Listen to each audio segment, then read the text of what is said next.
کچھ نہیں مانگتا.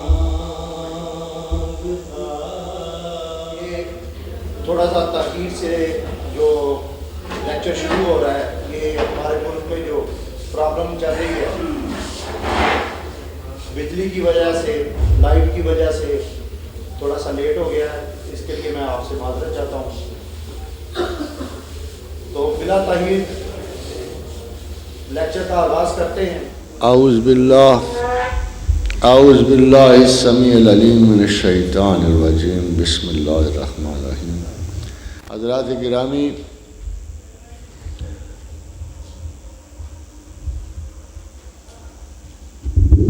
ایک دفعہ انگلینڈ میں کیپشن منکی پہ تجربات ہو رہے تھے.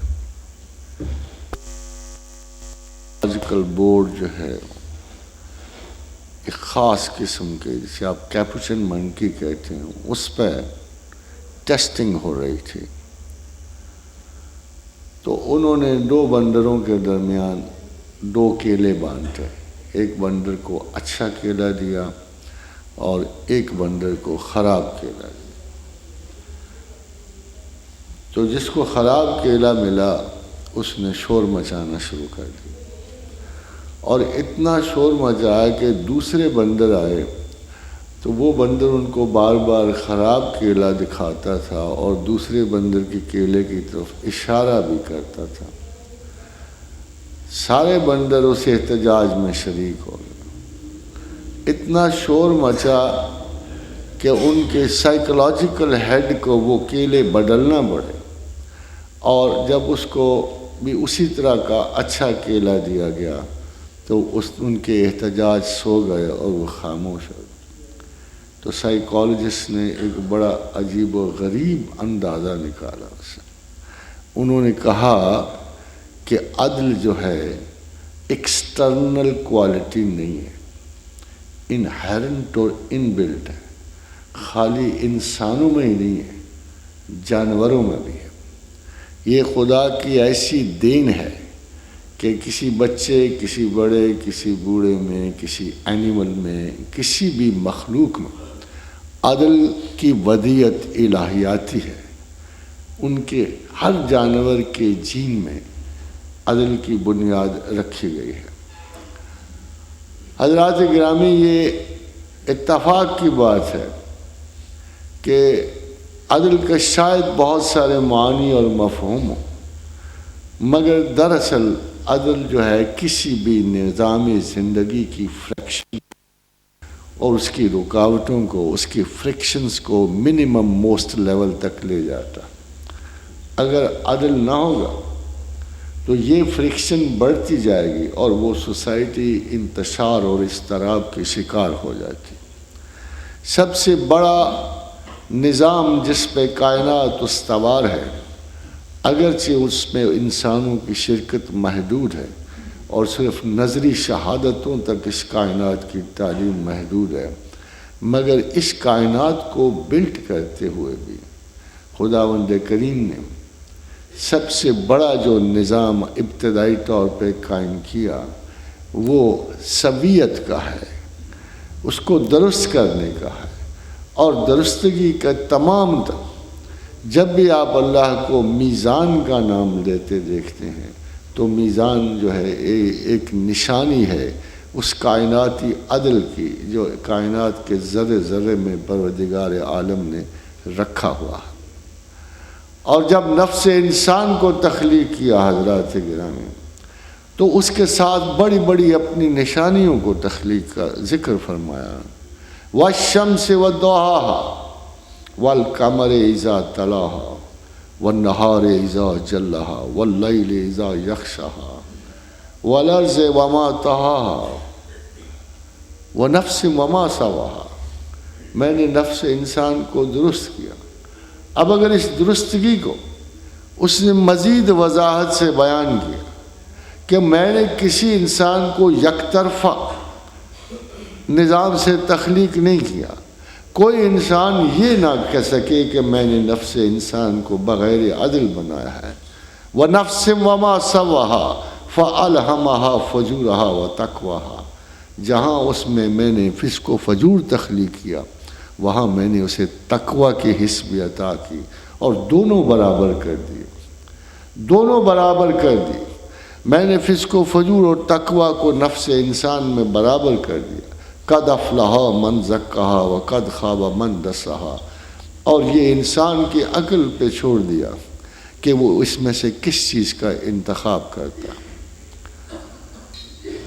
عدل کی بہت ساری مسابقت جو ہے، اور اس کرائسس اور کیوٹک سیلف میں وہ ایک ایسی مشینری مہیا کرتا ہے جو سیف پیسج دیتا ہے انسان کو اس زندگی سے گزرنے کے لیے، ایک سیف پیسج دیتا ہے۔ بہت سارے قبائل، بہت ساری نسلیں جو پرائمیٹ انسانوں سے چلتے ہوئے اور اس جنگلی اور وحشت کے دور کے زمانے میں، قتل و غارت کے زمانے میں اگر انسان یہاں تک بچ کے پہنچا ہے تو بنیادی طور پر وہ اس انتخاب کی وجہ سے پہنچا ہے کہ وہ اپنی معاشروں کو انصاف اور بیلنس مہیا کرتے تھے، اور وہ یہ کہ اپنے غریب اور امیر کے فرق کو محسوس کرتے تھے۔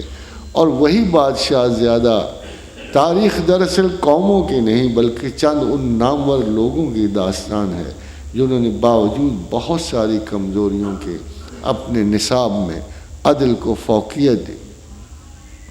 اگر آپ قرآن حکیم کو دیکھیں تو ایک چھوٹی سی آیت ہے، جیسے سیدنا حضرت موسیٰ نے فرمایا، اور امام زمانہ تھے اپنے وقت کے، تو کہنے لگے کہ قرآن کے ظاہر کا ایک ظاہر ہے اور اس کے باطن کا ایک باطن ہے۔ جب ایک آیت ہم اپنی کھلی نظر سے پڑھتے ہیں اور دیکھتے ہیں تو ہم دیکھتے ہیں کہ اس کا اطلاق ایک لوکل سچویشن پہ ہو رہا ہے، مگر جب اس کی گہرائی میں جاتے ہیں تو اس کا باطن پورے انسان پہ شہادت دے رہا ہوتا ہے۔ جب پروردگار عالم نے فرمایا وَلَكُمْ فِي الْقِصَاصِ حَيَاةٌ يَا أُولِي الْأَلْبَابِ لَعَلَّكُمْ تَتَّقُونَ، کہ اہل عقل اگر غور کرو تو ہم نے قصاص میں زندگی رکھ دی، اور یہ ایک لوکل معنی ہے، مگر جب ہم نسل انسان کی پرانی تاریخ دیکھتے ہیں تو ہمیں معلوم ہوتا ہے کہ معمولی سی خطا پہ قبائل صاف کر دیے جاتے تھے، اور یہ قانون برابری کا تھا، بجائے کہ انسان کے قتل کے بدلے پوری ایک نسل کو قتل کرنے کے۔ آپ کا حکم جو ہے prince Hammurabi the first law giver, prince Hammurabi the first law giver of کیسیڈینس، اور جو بادشاہ عالم بنا اور جس کو پہلا قانون دان دنیا کا کہتے ہیں، اس کو حضرت ادریس علیہ السلام کے تعاون سے اور ان کے تفکر سے الہاماتی علم عطا کیا گیا، اور اس نے اپنی مملکت میں وہ تمام قانون تباہ کر کے کندہ کروا کے اپنی مملکت میں بھجوائے، اور سپریم موسٹ لا واز قانون قصاص تھا، جس کو قرآن ریفر کر رہا ہے کہ وَلَكُمْ فِي الْقِصَاصِ حَيَاةٌ يَا أُولِي الْأَلْبَابِ لَعَلَّكُمْ تَتَّقُونَ، کہ اہل عقل اگر غور کرو تو ہم نے قصاص میں قوموں کی زندگی رکھی ہے، بے جا قتل و غارت سے ان کو بچایا گیا ہے، ان کو اس تصرف سے منع کیا گیا جو انسانی جانوں کو کسی دوسری جان کو حاصل ہوتا ہے، اور نسل انسان کے بقا، اس کی روانگی، اس کا پیسج اور قیامت تک انسانوں کا آگے بڑھنا اسی قانون قصاص کی وجہ سے ممکن ہوا۔ الحر بالحر والعبد بالعبد والانس بالانس، کہ ایک جان آزاد کے بدلے آزاد، عورت کے بدلے عورت، کان کے بدلے کان، ناک کے بدلے کان، السن و بالسن، دانت کے بدلے دانت، اور اس سے زیادہ نہیں، اس سے کم نہیں، اس سے زیادہ نہیں، مگر اس سے زیادہ کے قانون ضرور موجود ہے، مگر وہ ان لوگوں کے لیے ہے جو اپنی توجہات کو خصوصی طور پر اللہ تعالیٰ کی ریفرنس سے دیکھتے ہیں، اور ان کے لیے اشارہ فرمایا کہ اگر تم برابر کا بدلہ لو تو درست ہے، اگر معاف کر دو تو بڑی بات ہے۔ اکثر حضرات گرامی لوگ پوچھتے ہیں کہ تصوف کے معنی کیا ہوتے ہیں، خدا کی طرف جانے کے معنی کیا؟ یوں تو اسلام شروع سے ہی سینٹرل ایک پوائنٹ پہ زور دیتا ہے کہ تمہاری آرزو اور زندگی تمہارے عدل و انصاف کی تمام تر اکاؤنٹیبلٹی اللہ کے ساتھ ہے، اس کے بغیر نہیں ہے۔ جب اللہ کی اکاؤنٹیبلٹی اسٹیبلش ہو جاتی ہے تو عدل و انصاف کے معیار بھی الہامی اور الہیاتی ہو جاتے ہیں، اور وہ انفرادی معیار نہیں رہتے۔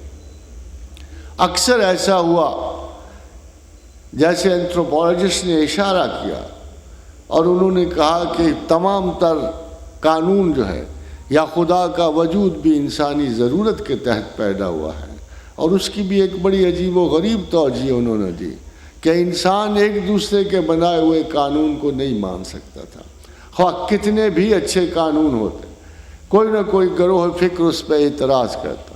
انسان ہو سکتا ہے کہ ایک قانون کی خاطر ہی ایک دوسرے کے گریبان چیر دیتے اور قتل و غارت پہ آمادہ ہوتے، مگر بہت غور و فکر کے بعد یہ اینتھروپولوجسٹ کا خیال یہ ہے کہ خدا تو نہیں تھا، مگر انسانوں نے یہ فرض کر لیا تھا کہ ہم قانون کی اگر بالادستی چاہتے ہیں، ہم اگر قانون کو اپنے اوپر مسلط کرنا چاہتے ہیں تو ہم کسی انجانے خوف سے ہی مسلط کر سکتے ہیں، اور انجانے خوف کو قائم کرنے کے لیے انہوں نے خدا کا تصور گھڑا، دیوی دیوتاؤں کو بلڈ کیا، اور اس طرح قانون کی الٹیمیٹ سیادت جو ہے زمین سے نکل کر غیر مرئی قوتوں کو چلی گئی، اور اس کی وجہ سے ہمارے اندر خوف و ہراس کا ایک ایلیمنٹ پیدا ہوا جو انسانوں سے وابستہ نہیں تھا، اور ہم نے انصاف کے مقتدر ہستیوں میں بالآخر ایک ایسے خدا کو شریک کر لیا جس کو ہم نے کبھی دیکھا یا سنا نہیں تھا۔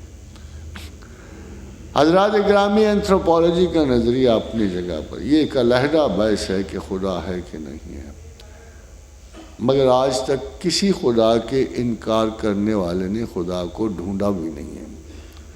ہم ایک چھوٹی سی جماعت کے لیے، ایک چھوٹی سی مرحلہ علم کے لیے 16 سال ایک ہلکی سی پوسٹ گریجویشن میں ضائع کر دیتے ہیں۔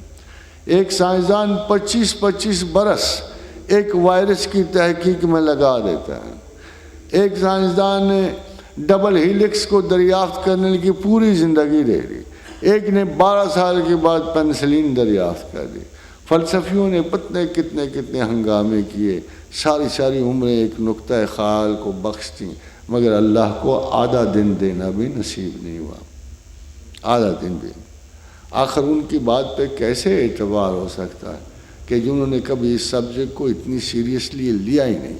مگر کیا کسی انسان کے لیے انصاف کے طور پہ یہ جائز ہے کہ وہ زمین پہ آئے اور زمین سے گزر جائے، اور بغیر یہ سوچے ہوئے کہ میں اس زندگی مختصر میں کسی کام کرنے کے قابل نہیں ہوا، میں نے ایک روٹین میں جانوروں کی طرح زندگی گزاری ہے؟ کیا سوچ کی یہ اہلیت ہے کہ آپ جانوروں سے ذرا بہتر پیٹرن میں زندگی گزار کے چلے جائیں؟ کیا ایک انٹلیکچوئل دوسرے انٹلیکچوئل سے اس لیے مختلف ہوتا ہے کہ وہ کائناتی زندگی کا پیٹرن چینج کر دیتا ہے؟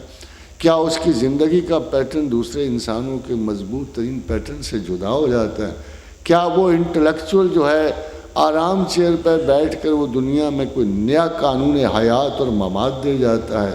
دراصل ہم تمام کسی نہ کسی کیٹیگری سے نکل کر بالآخر اسی روٹین میں الجھتے ہیں کہ پیدا ہوئے، کھایا پیا، رنج و علم سہے، کہیں خوشی کی ایک لہر بھی اٹھی، اور بالآخر زمین کے سپرد ہو گئے۔ کیا اس روٹین کو اس طرح توڑا جا سکتا ہے؟ کیا اس غم کو کسی طور بھی بھلایا جا سکتا ہے کہ یہ ایک بے مصرف کنٹینیوٹی آف لائف ہے، جس میں شاید کوئی ایک آدھ شعر سے ہم رنگ بھر لیتے ہوں، ایک آدھ خوبصورت چہرے سے شاید اس زندگی میں رنگ آ جاتا ہو، چند اسباب سے، مال و پیسے اور ٹکے سے زینا للناس حب الشہوات من النساء والبنین والقناطیر المقنطرۃ من الذهب والفضة والخیل المسومة والانعام والحرث ذالک متاع الحیات الدنیا۔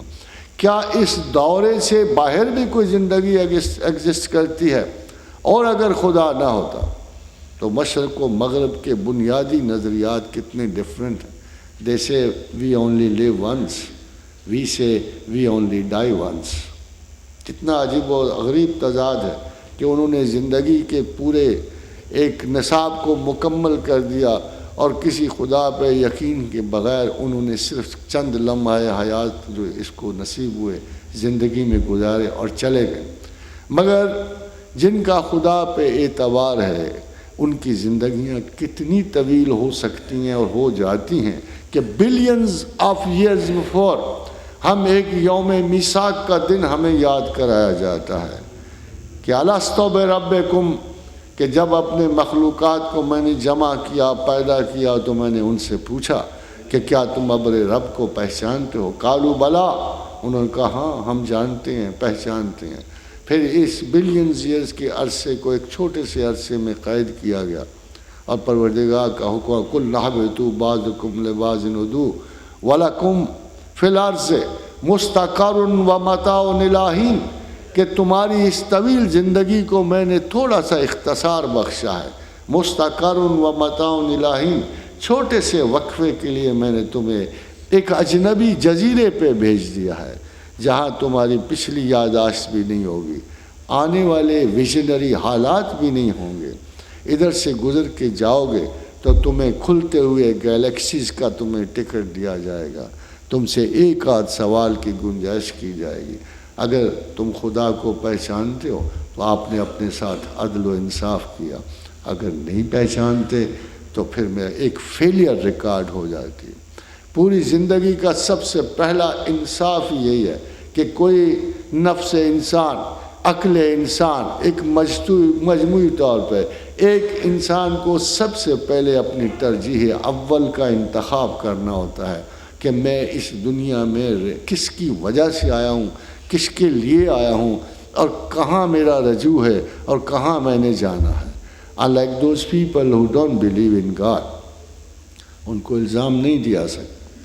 جرأت مند وہ ضرور ہیں کہ خدا کے بغیر ایک زندگی گزارنے کی کوشش کرتے ہیں اور چلے جاتے ہیں، مگر اصل مسئلہ ان لوگوں کو ہے جو خدا کو ماننے کے باوجود اس کی ترجیحات میں نقص کرتے ہیں، اور اس اللہ کو جس کے بارے میں انہیں پورا بتایا گیا ہے کہ وہ آپ کے پہلے سانس میں بھی مداخلت کرتا ہے، آخری سانس بھی اسی کا ہے، عزتیں بانٹنے والا بھی وہ ہے، بچے دینے والا بھی وہ ہے، ازواج بھی وہی مہیا کرتا ہے، زوجین کے تناسب کو وہی فکس کرتا ہے، اور تمہارے ایک ایک لمحہ حیات کے رزق کو بھی وہ کنٹرول کرتا ہے، اور اتنا بڑا پلانر ہے کہ یہ فیسلٹیز اس نے تمہیں اس لیے نہیں دی کہ تم ان فیسلٹیز کے لیے جد و جہد کرو، وہ خود تمہیں ڈرائیو موٹرز کے ذریعے ان فیسلٹیز کو لے جاتا ہے، اور مقصد حیات یہ زندگی نہیں ہے،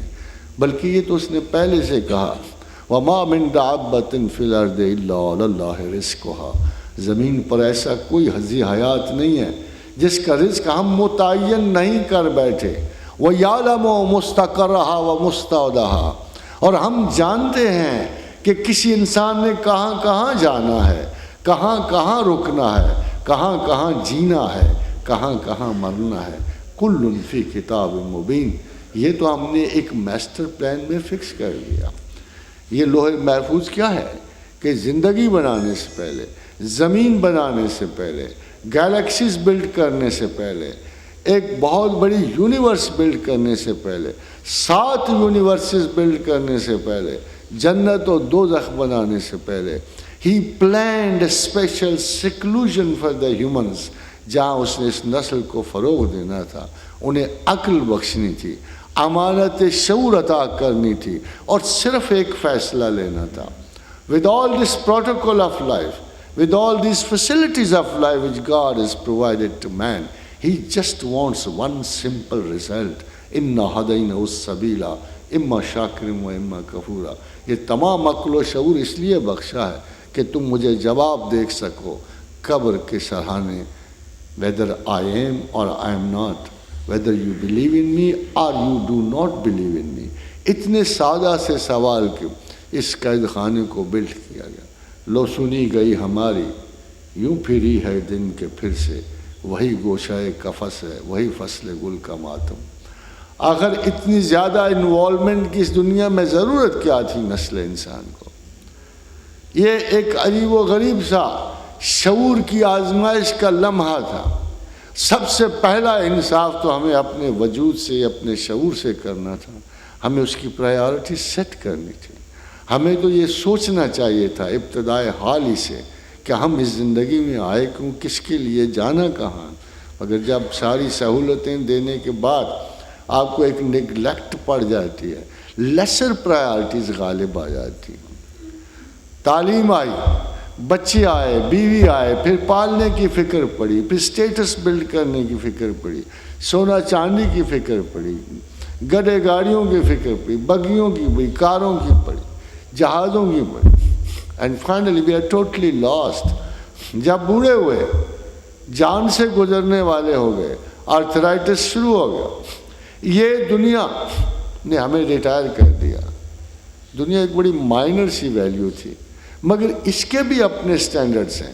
جب اس نے اپنے سٹینڈرڈز پہ آپ کو ریٹائر کر دیا تو آپ کائنات کے سب سے بڑے فیصلے کو اس حال میں گئے کہ نہ سماعت پوری تھی, نہ دانتی تھے, نہ ذائقہ تھا, نہ گفتگو تھا, نہ خیال تھا, الزائمر شروع ہو چکا تھا. اس وقت آپ کو خدا کو کیا پہچاننا ہوگا؟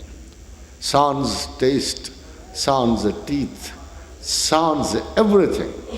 When you have lost everything, you go to God.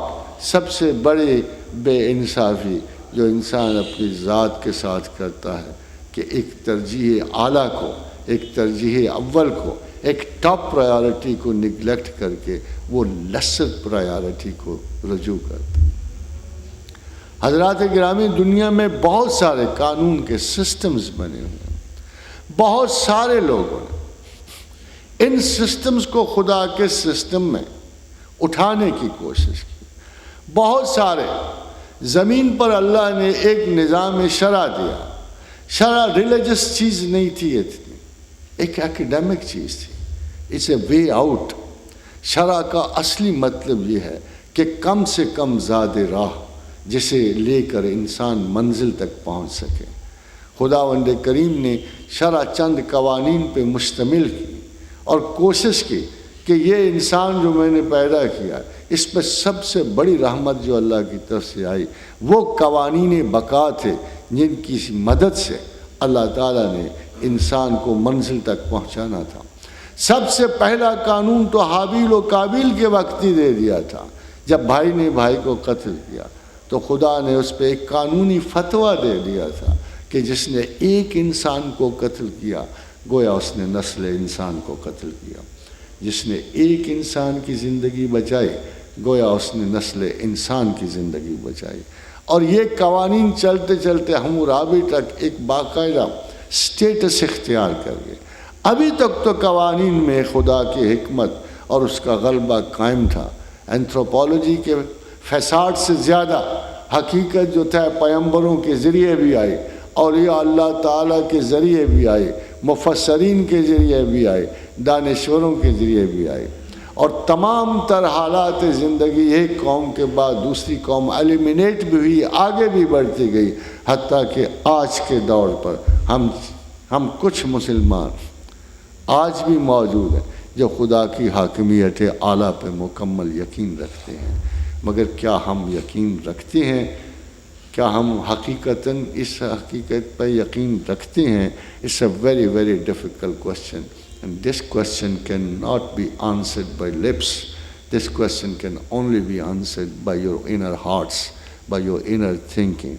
Do we really believe in God and the law of God or not? This is a big question for us today. مگر حضرات گرامی, زندگی میں ایسے بڑے مواقع تاریخ میں ہیں کہ جب سلطان مراد کو, جب ایک معمار کو اس نے ہاتھ کاٹ دیا اور معمار نے قاضی وقت سے شکایت کی اور قاضی وقت نے بادشاہ کے خلاف فتویٰ دیا اور کہا کہ بادشاہ کا ہاتھ کاٹا جائے. کبھی ایک ایسے وقت تاریخ اسلام میں گزری کہ اس معمار نے اگرچہ انکار کیا کہ میں اس کو معاف کرتا ہوں, مگر قاضی وقت نے کہا کہ یہ جبری ہے, ہم اس معافی کو تسلیم نہیں کرتے. حتیٰ کہ اس معمار نے اسے یاد دلایا, قاضی صاحب یہ میرا حق ہے اور میں اسے استعمال کر رہا ہوں کہ میں بادشاہ کو معاف کر رہا ہوں, تم کو یہ معافی قبول کرنی پڑے گی. اور اس کے بعد قاضی نے اسے فتویٰ دیا کہ اے بادشاہ میں مجبور ہوں، اس کی یہ بات مجھے بھی میرا استحقاق یاد کراتی ہے، اس لیے میں چاہتا ہوں کہ جتنا اس کا وزن ہے اس کے برابر اس کے ہاتھ کا خون بہا ادا کیا جائے۔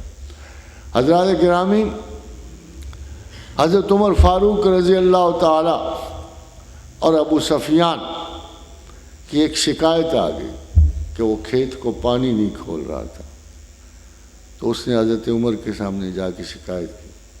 اتنے میں ابو سفیان بھی آ گئے، سردار قریش تھا۔ حضرت عمر نے کہا کہ ابو سفیان اس انصاری کا پانی کھول دے، تو اس نے کہا تو کون ہوتا ہے سردار قریش کو حکم دینے والا؟ تو حضرت عمر فاروق نے کہا کہ اگر تو نہیں کھولے گا تو رب کعبہ کی قسم ہے کہ میں تیرے جسم پہ ویسے ہی کوڑے ماروں گا جیسے تجھے مارنے کا حق ہے۔ ابو سفیان تھا تو بہت سیانا، اس نے پانی کھول دیا۔ پانی کھول دیا تو حضرت عمر فاروق رضی اللہ تعالی عنہ 3 مرتبہ کعبہ کے سامنے جھکے اور کہا سبحان ربی الاعلیٰ، اے پروردگار ہم جیسے لوور مڈل کلاس کے گئے گزروں کی عربوں کی کہاں استطاعت تھی کہ ہم اس سردار قریش کو، اس بڑے متکبر قریشی کا سر جھکاتے۔ یہ صرف تیری وجہ سے ممکن ہے کہ تو نے مجھے اتنی عزت بخشی ہے کہ ہم اتنے بڑے سردار کو بھی تیرے حکم کے تابع کر دی۔ ابو سفیان 3 مرتبہ جھکا کعبے کے سامنے، سجدہ کیا، اٹھا اور کہا اے پروردگار تو واقعی بہت بڑا ہے، بہت اونچا ہے، جس نے مجھ جیسے سردار قریش کو اس گئے گزرے عرب کے سامنے سر جھکانے پہ مجبور کر دیا، واقعی تو بڑا ہے۔ حضرات گرامی، جب قانون کی جو ریفرنس ہے اللہ کو جاتی ہے تو اس میں بلند و پست رشتہ ناتا سب کچھ ختم ہو جاتا ہے۔ اللہ کی حمایت کرنا، وہ آپ کو یاد ہوگا کہ جس وقت سیدنا ابی بکر صدیق رضی اللہ تعالی عنہ کے سامنے جنگ بدر میں ان کے بیٹے عبد الرحمن بن ابی بکر آ گئے، جنگ ختم ہو گئی، بدر جیتی گئی، تو عبد الرحمن بن ابی بکر نے کہا اے والد محترم، بس آپ میری تلوار کی زد میں آئے تھے مگر میں نے باپ سمجھ کے تلوار اٹھا لی۔ تو سیدنا ابی بکر صدیق نے کہا رب کعبہ کی قسم ہے اگر تم میری زد میں آتے تو میں تلوار سے تمہیں ضرور قتل کرتا۔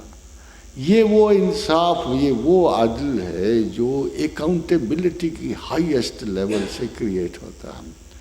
یہاں آپ کو جاننا پڑے گا کہ معافی اور قدر جو ہے کس کو ریفر ہوتی ہے۔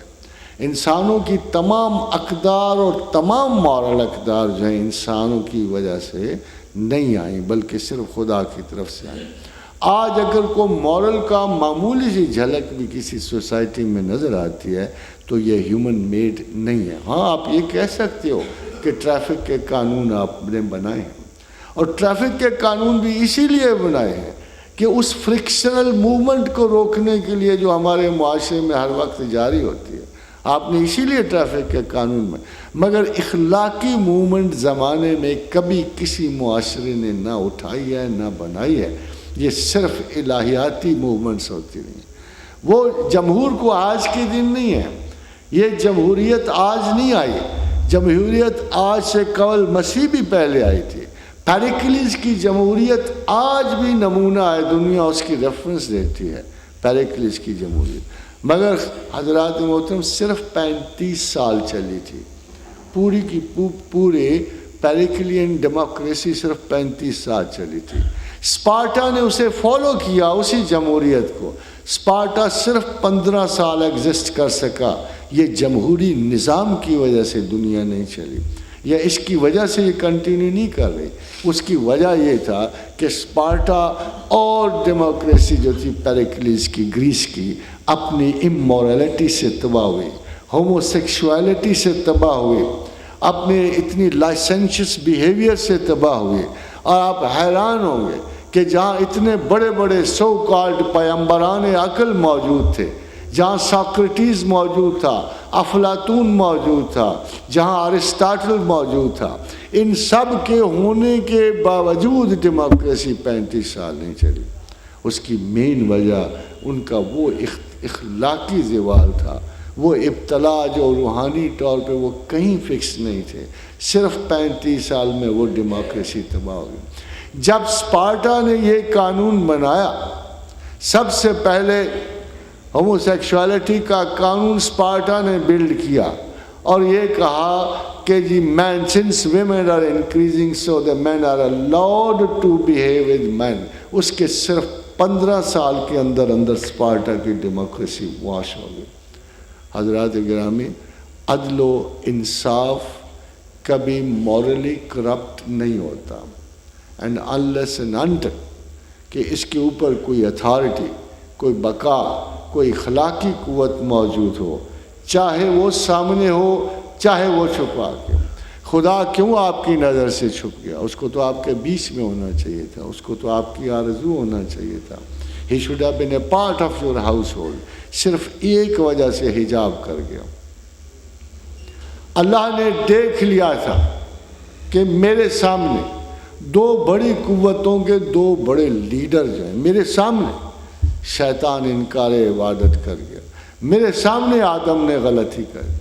خدا کے انصاف سے بعید ہو گیا تھا کہ اگر اس کے سامنے اتنی بڑی بڑی خطا ہو سکتی ہے تو پھر اس کے پاس معافی کی گنجائش نہیں رہتی۔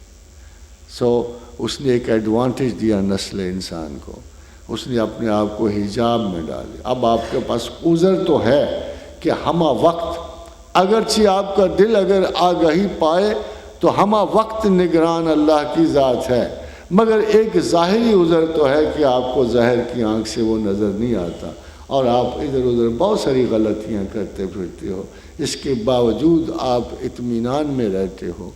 اور یہ پروردگار عالم نے دیکھو انصاف کا سب سے پہلا قانون بنایا کہ الذین یجتنبون الکبائر الاسم والفواحش الا اللمم، اگر تم بڑے گناہوں سے پرہیز کرو تو چھوٹے تو تم کرو گے، ٹھہرو گے تو صحیح، کسی نہ کسی خطا پہ تم ٹھہر جاؤ گے، مگر فرمایا کہ اللہ تعالیٰ اتنا رحیم و کریم ہے کہ وہ تمہیں ان خطاؤں سے معافی بھی دے گا، اور ان خطاؤں کے باوجود تمہارا اس نے ایک ایریا رکھ دیا، ایک حصہ رکھ دیا خطا کا، تاکہ کوئی بندہ اپنے آپ کو پرفیکٹ کلیم نہ کرے، کوئی بندہ اپنے آپ کو اتھارٹیٹیو کلیم نہ کرے، کچھ نہ کچھ خطا اس میں موجود ہے۔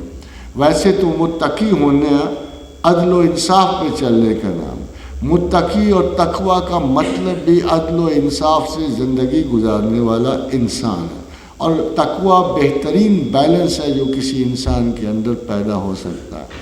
دو چار چیزیں ہم مانی ہیں، یہ خدا کی سویت، آسمانوں فسوہن سبع سماوات، ہم نے جس درستگی سے آسمان بنایا ہے اسی درستگی سے نفس انسان کو بنایا ہے، اسی درستگی کو خدا اعتدال کہتا ہے، اسی درستگی کا مظاہرہ محمد رسول اللہ صلی اللہ علیہ وسلم میں اللہ نے کیا ہے۔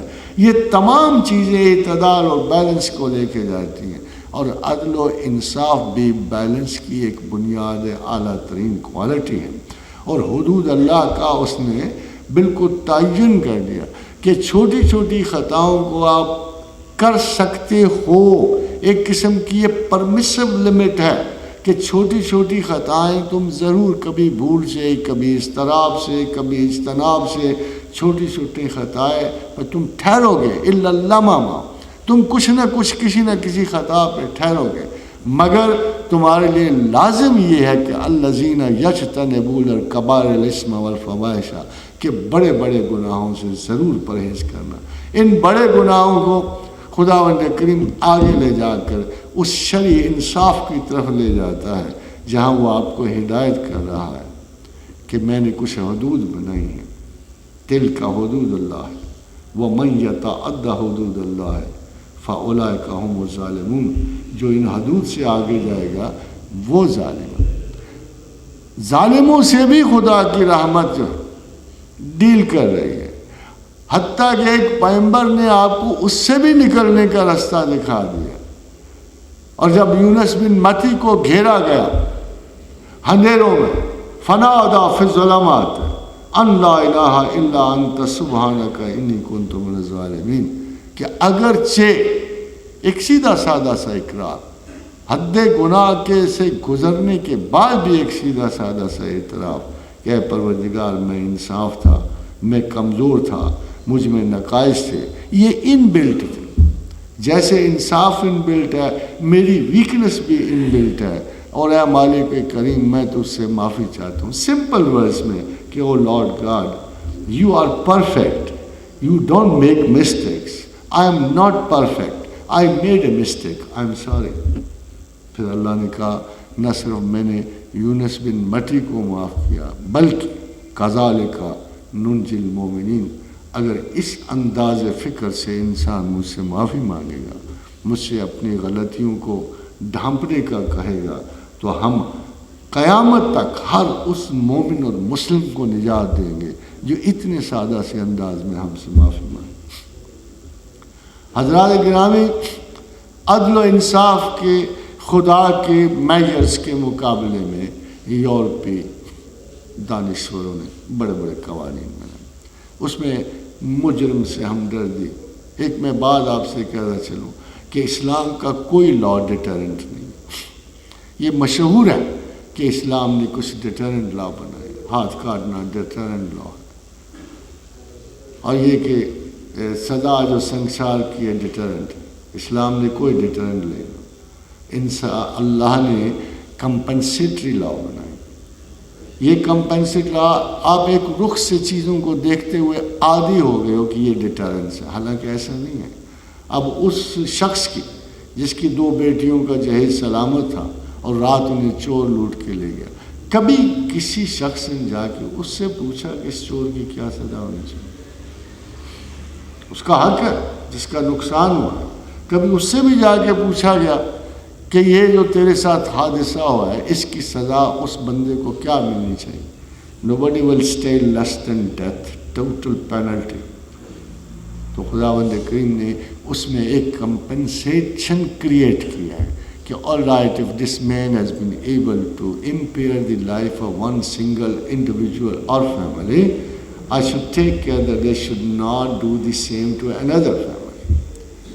اور وہ چوری چکاری جس میں 2 اور 3 سال کی سزا کے بعد وہ بڑی مہارت کے ساتھ جیل سے نکل کے دوبارہ وہ کرائم کر رہا ہوتا ہے، اس پہلی مرتبہ تو پکڑا گیا، اگلی مرتبہ پکڑا بھی نہیں جاتا کیونکہ اس کی سکل بڑھ گئی، ایڈیشنل طاقت کے ساتھ۔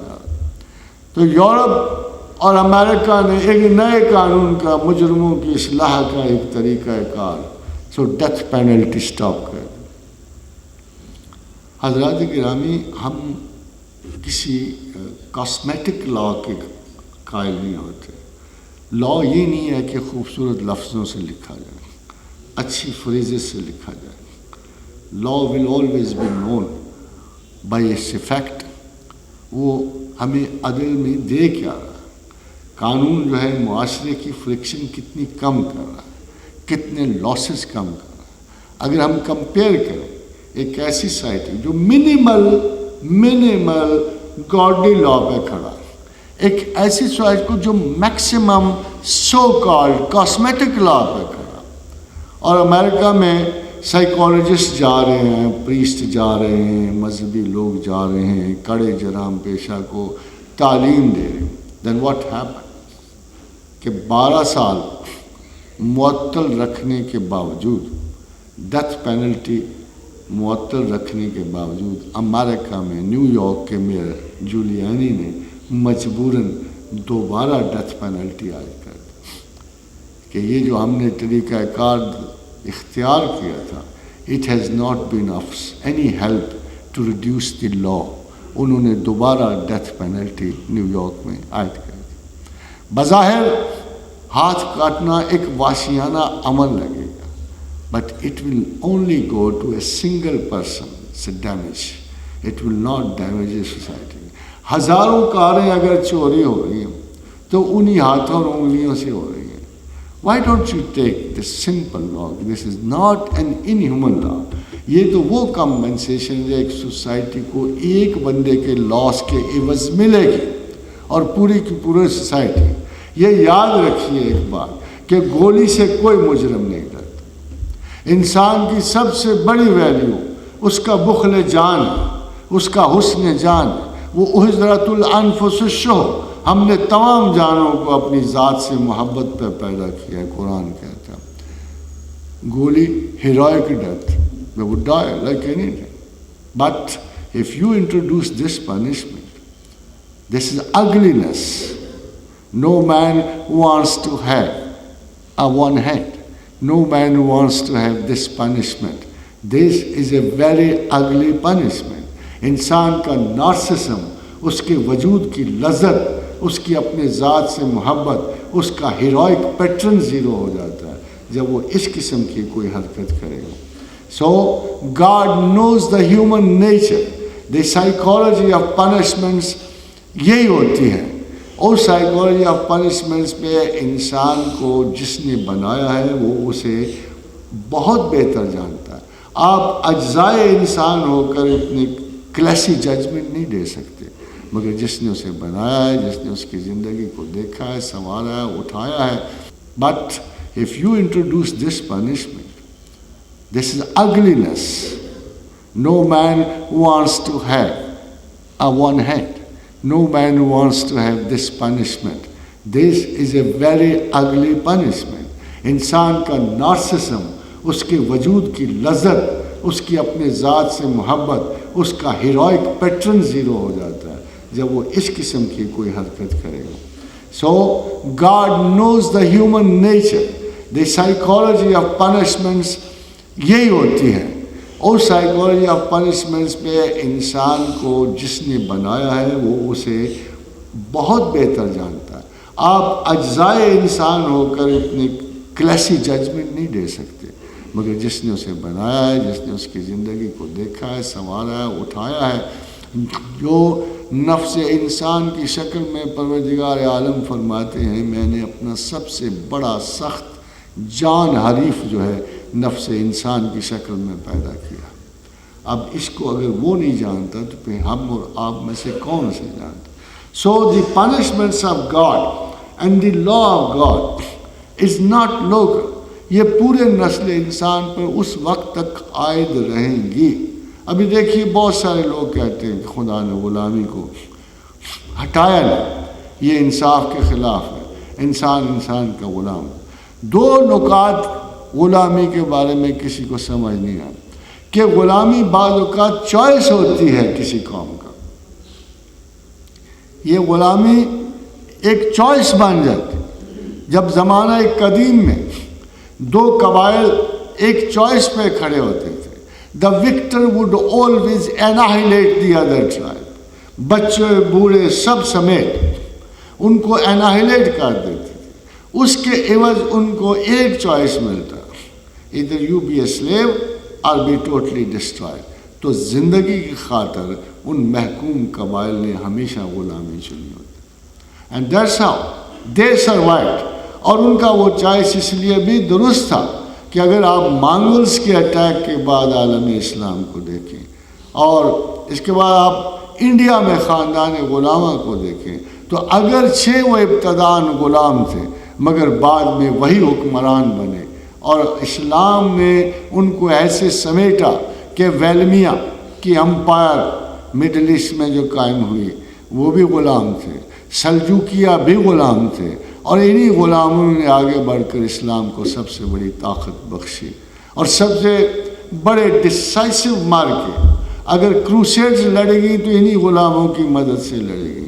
اگر مارکہ عین جالوت فتح ہوا تو امیر رکن الدین بابرس کی مدد سے فتح ہو جو غلام تھا اور بعد میں آزاد ہوا. تو غلامی بعض اوقات ایک بڑے معتبر چوائس کی طرح لوگوں میں آتی ہے اینڈ دے ایکسیپٹ. اور دوسری بات, حضرات گرامی, ہم لوگوں نے ہمیشہ اللہ کی حکمتوں کو اپنے ڈیکیڈ اور سینچری سے دیکھا. How do we know what is going to happen in the next century? How do we know کہ اگلے برسوں میں اس سلطنت خداداد انسان میں کیا ہونے والا ہے. Every day we are expecting first world war, second world war, third world war. اگر تمام کے تمام اور اگلے دور میں اگرچہ خدا نے سب سے بڑی ویلیو غلامی میں یہ رکھی, غلام آزاد کرنے کو سب سے بڑے ویلیو قرار دیا, اس کے باوجود کوئی ایسا حکم نافذ نہیں فرمایا کہ جس میں کہ یہ دوبارہ آئے گا نہیں. اس کی دو مین وجوہات تھی کہ غلامی خدا کی طرف سے نافرمان قوموں کی پنشمنٹ ہے, ایریا ہے.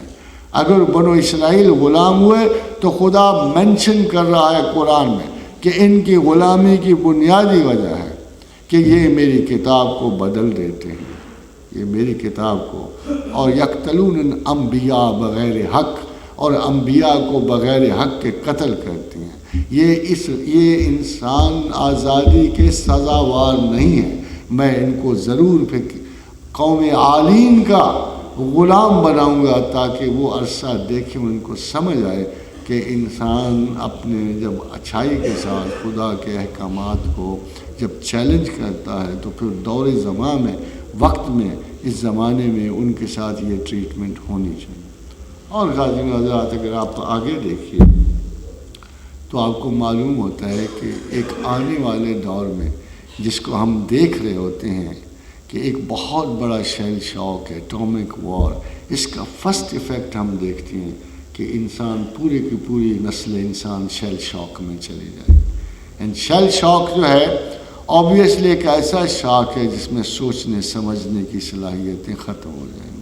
Maybe one man retains a little wisdom, maybe one man retains a little mind, اور وہ اس پوری امت کو چلائے گا, لوگوں کو بھیڑ بکریوں کی طرح وہ ہانکے گا, ریوڑوں کی طرح انسان چلتے ہوں.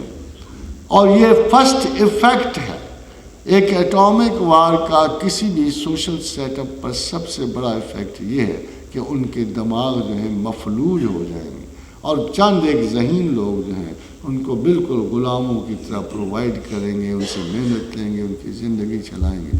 They need laws and Allah has given those laws how to treat these people.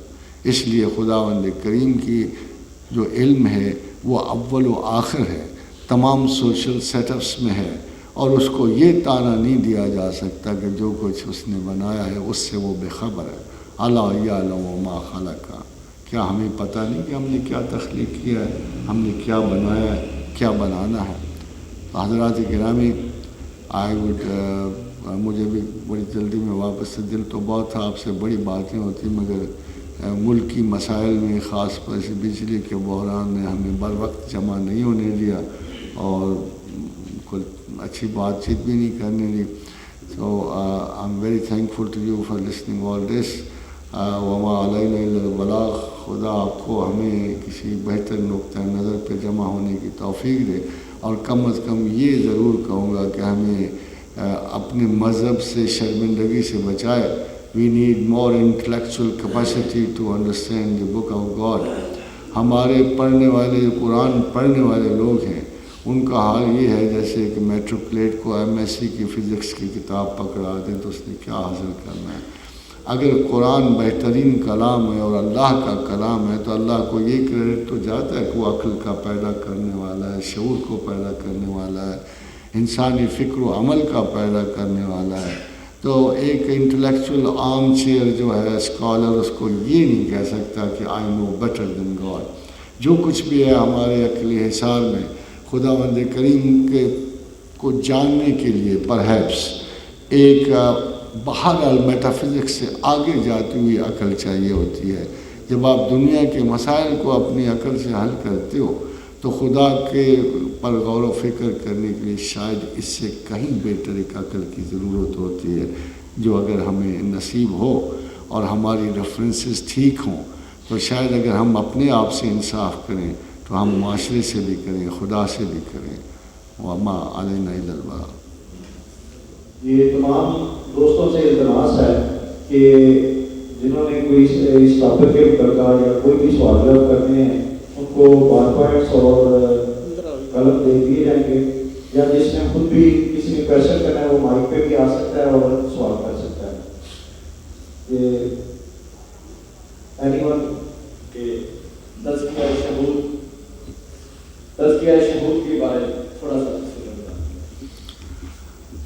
حضرات محترم، تصوف میں جیسے باقی چیزوں میں بڑی آلائش اور کرپشن آئی ہے، مذہبی ٹرمینالوجی میں بھی بڑی کرپشن آئی ہے، اور اس کی وجہ مینلی جسے ہم سیمنٹکس کہتے ہیں، ایسے لفظ جن کے معنی شاید ان بولنے والوں کو بھی نہیں سمجھ آتے تھے کہ جنہوں نے پرانی کتابوں میں درج کیے ہیں۔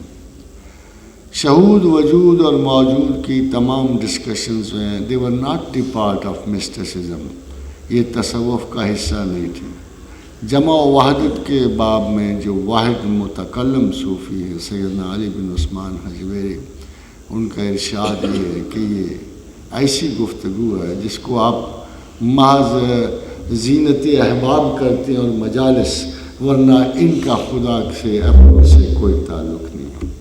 مگر اگر ہم اس کو نیٹس ویلیو پہ لیں، اگر ہم اس کو یہ کہ خدا کو جاننا اور خدا کو پہچاننا کس چیز سے تربیت پاتا ہے، تو جیسے حضرت عیسیٰ علیہ السلام سے پوچھا گیا ہاؤ ٹو نو گاڈ، تو فرمایا نو دائی سیلف اینڈ یو شل نو دائی گاڈ، تم اپنے آپ کو جانو تو تم اپنے خدا کو جانو۔ پھر وہ بڑا مشہور آپ نے محاورہ جو ہے ہمارے اکثر صوفیاء بھی کوٹ کرتے ہیں، وَمَنْ عَرَفَ نَفْسَهُ فَقَدْ عَرَفَ رَبَّهُ، جس نے اپنے نفس کو پہچان لیا اس نے اپنے رب کو پہچان لیا۔ اور ان سب سے بڑھ کر جناب رسول اکرم صلی اللہ علیہ وسلم کی قول مبارک ہے کہ جسے خدا اپنا علم دینا چاہتا ہے اس کی آنکھ اس کے اوپر کھول دیتا ہے۔ یہ اوپر کھولنا اور سیلف کا جتنا بھی ہمارے پاس آیا ہے، اس کے بارے میں ہم کیا جانتے ہیں یہ میں ضرور آپ کو بتاؤں گا کہ پہلے سیلف اور شہود نفس جو ہے یہ ایک ایسی چیز سمجھا جاتا تھا کہ جو مخصوص چند لوگوں کی متاع تھا، اور وہ ان سے آگے نہیں چلتا تھا، نسل در نسل چلتا تھا، اور یہ کہ بڑی سیکرٹلی چلتا تھا۔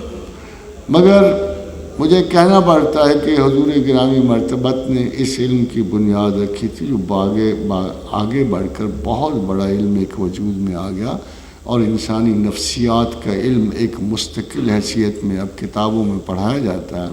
اور آپ نے دیکھا ہوگا کہ اس میں 2-4 لفظ بڑی کثرت سے استعمال ہوتے ہیں، ان میں سے ایک لفظ ہے سائیکو اینالیسس، کہ ایک نفسیاتی تجزیہ اپنی ذات کا۔ تو ایک دفعہ بڑی یونیورسٹی میں لیکچر دیتے ہوئے میں نے کہا تھا کہ psychologist is a specialist of the knowledge of self, but اس کا یہ ایم نہیں ہے کہ میں اپنی ذات کی نالج کے بعد اپنے خدا کی نالج حاصل کروں، وہ صرف ایک سائنٹیفک حد تک رہ جاتا ہے۔ Psychology if applied to others is a science, if applied to one's own self is mysticism۔ اگر ہم اپنی خامیوں کو خود جاننے کی کوشش کرتے ہوئے اور علم کے ساتھ جاننے کی کوشش کریں، اور ہم نفسیات کے اس علم نے جو ہمیں تھوڑی بہت مدد ضرور دیتا ہے، مگر نفسیات کا پرابلم یہ ہے کہ وہ کبھی بھی خدا کی شناخت کی طرف بڑھنے کا سبق لے کے نہیں اٹھتا۔ یہ ہمارا کام ہے کہ اگر ہم اپنی ذات کی آگاہی کے لیے تمام علوم کی مدد لیں، کیونکہ اب ہمارے پاس وہ استاد، وہ بڑے لوگ ختم ہو گئے ہیں جو علوم نفس کے ماہرین تھے، اور جو اپنی نفس کی شناخت کے بعد اپنے خدا کی طرف بڑھتے تھے، اب وہ ہمارے پاس ہے نہیں، مگر ہمارے پاس ایسے علوم ضرور باقی ہیں کہ جن کی وجہ سے ہم اپنی ذات کو کچھ نہ کچھ پہچان سکتے ہیں۔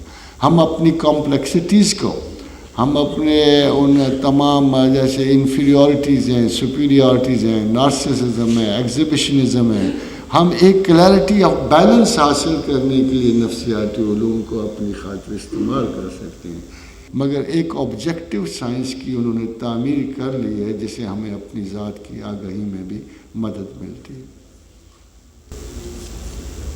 ڈاکٹر صاحب، آپ کے لیکچر کے دوران میری پرسپشن یہ ہے کہ ویسٹ میں خدا سے رشتہ، خدا کی تعلیمات سے رشتہ بہت کم ہے، نسبتاً ایسٹ میں خدا سے رشتہ اور خدا کی تعلیمات سے رشتہ قائم ہے۔ اور یہ کیا وجہ ہے کہ ویسٹ کی سوسائٹی جو ہے کنڈیوسو آتی ہے چلتی ہے اور بہت سی چیزیں ہم سے ہماری سماجی زندگی سے بہتر ہیں، مثلاً چیریٹی، انسانی ہمدردی، ایجادات، انسان کی ہمدردی، اس کے اندر جی وہ میں آپ سے عرض کروں کہ ویسٹ کو ایک کمزور مذہب سے واسطہ پڑا تھا، جو اس مذہب سے اگلا جو مقام تھا وہ اسلام کا تھا، اور ویسٹ نے اپنی ریجیڈیٹی کی وجہ سے، جیسے یہود نے عیسائیت کو ماننے سے انکار کر دیا، عیسائیت نے اسلام کو تسلیم کرنے سے انکار کر دیا، تو سائنسز میں تو پروگریس جاری رہی، ایک سائنس نے دوسرے سائنسدان کو کبھی برا نہیں منایا، وہ چلتا رہا، مگر مذاہب میں ایک پرسنل قبضے کی خواہش نے، پہلے ایک خاندان اور فیملی نے قبضہ کیا اور جواہ کا ریلیجن تخلیق کیا، اس کے بعد کرسچنز آئے، تو یہ ارلی کرسچن جو یہ بھی یہودی تھے، تو ان لوگوں نے وہی ٹینڈنسی جاری رکھی کہ عیسائیت کو بھی ایک کائناتی مذہب بنانے کے بجائے ایک مخصوص گھیراؤ میں لے لیا اور اسلام سے ٹوٹلی انکار کر دیا۔ اب یہ جو آپ کی بات ہے یہ اس لیے ہے کہ وہ عیسائیت کا مذہب، اس میں ٹیکسٹ خیال خدا کا ضرور تھا، مگر اللہ نے انہیں اون نہیں کیا۔ عیسائیت کو خدا اون کرتا ہے، حضرت عیسیٰ کو اون کرتا ہے، اور تورات کو بھی اون کرتا ہے، اور ان کی انجیل کو بھی اون کرتا ہے، مگر ٹیکسٹ کو اون نہیں کرتا، یعنی اس لینگویج کو اون نہیں کرتا، اس کے کسی لفظ کو اون نہیں کرتا، بلکہ صاف صاف کہتا ہے کہ ثم یحرفونہ من بعد ما عقلوہ یعلمون، کہ تم نے میرے احکامات کی تحریف کر دی، اب میں اسے اون نہیں کروں۔ مذہب کو اور پیغمبر کو اون کرتا ہے، مگر اس تحریفات والی ٹیکسٹ کو اون نہیں کرتا۔ اس کے بدلے میں جب اس کے قرآن کا ہوا تو اس نے کہا ایک ایک لفظ میرا ہے، جدھر مرضی لے جاؤ، الف لام میم ذالک الکتاب لا ریب فیہ، اس نے شروع میں ہی کہا کہ یہ ایک ایک لفظ میرا، اسے جہاں مر۔ دوسری بات یہ ہے کہ یہ میں تم پر اعتبار ہی نہیں کرتا، تم بھی بدل دو گے، اس لیے میں نہیں اعتبار کرتا، اس لیے کہا کہ نحن نزلنا الذکر وإنا لہ لحافظون، ہم نے یہ ذکر نازل کیا، ہم ہی اس کی حفاظت کریں۔ اور بائے یہ 1500 برس تک اگر آپ دیکھیں تو دونوں ٹیکسٹ کا موازنہ کریں تو حیرانی سے یہ بات سے منظر عام میں آتی ہے کہ جب پہلا سیکولر موومنٹ شروع ہوئی ہے، جب ریفارمیشن شروع ہوئی ہے یورپ میں، تحریک اصلاح مذہب شروع ہوئی ہے، تحریک اصلاح عقل شروع ہوئی ہے، رینیسانس اور ریفارمیشن شروع ہوئی ہے، تو ان کا پہلا واسطہ اس ٹیکسٹ کے ساتھ پڑا ہے، کرسچن ٹیکسٹ کے ساتھ۔ مگر جب وہ ٹیکسٹ ٹرانسلیٹ ہوئی ہے تو جو اس وقت ایجادات اور انفارمیشن آ رہی تھی، اور بدقسمتی کرسچن کی وہ انفارمیشن مسلمانوں سے آ رہی تھی، کانسٹینٹینوبل سے آ رہی تھی، کارڈوا سے آ رہی تھی، ابن رشد سے آ رہی تھی، اور الغزالی سے آ رہی تھی، جس نے مسلسل وہ یورپ کی یونیورسٹیوں کے ٹیکسٹ میں 200 برس داخل ہے۔ تو جو انکوائری اس وقت اسلامک ورلڈ سے آ رہی تھی وہ اتنی پیور اور اتنی خالص تھی کہ اس کے مقابلے میں جو ان کے پاس موجودہ عقل تھی، اور انکلوڈنگ دی کرسچینٹی۔ اب دیکھیے بڑی عجیب سی بات ہے کہ ہنری ہشتم کے زمانے میں چرچ سرٹیفکیٹس آف ریڈمپشن دیتا تھا، یا 5 پاؤنڈ کا 10 پاؤنڈ کے دو سرٹیفکیٹ دیتا تھا۔ جس نے 5 پاؤنڈ دیے اس کو چھوٹی جنت کا سرٹیفکیٹ، جس نے 10 پاؤنڈ دیے اس کو بڑی جنت کا سرٹیفکیٹ پادری دیتا۔ پادری اپنا سرٹیفکیٹ نہیں دیتا کہ میں جاؤں گا کہ نہیں، مگر حیرانی کی بات ہے کہ آج کے دور میں، آج سے 5-10 سال پہلے ہمارا مولوی یہی کر رہا تھا، ہمارا اسکول آف تھاٹ یہی کر رہا تھا کہ میں ان کو گارنٹی کرتا تھا ایز اے مولوی کہ اگر مجھے جوائن کرو گے تمہیں جنت ملے گی۔ مجھے تو ایک دفعہ اسی طرح آئی واز ان کالج، تو ایک برخوردار چلتے ہوئے آگے ان کا پروفیسر صاحب یہاں مسئلہ یہ ہے کہ میرے جو اہل حدیث کے امام ہیں وہ کہتے ہیں کہ باقی سب مشرکین ہیں، اور اگر آپ مجھے جوائن کر لو یا ہمارا اسکول آف تھاٹ جوائن کر لو تو میں لکھ کے دیتا ہوں کہ تم جنت میں جاؤ۔ تو میں نے کہا ٹھیک ہے، اسے کہو تمہیں تو لکھ دے، مگر ساتھ ایک ذرا اور بھی سرٹیفکیٹ دے کہ وہ لکھ دے مجھے کہ وہ بھی جنت میں جائے۔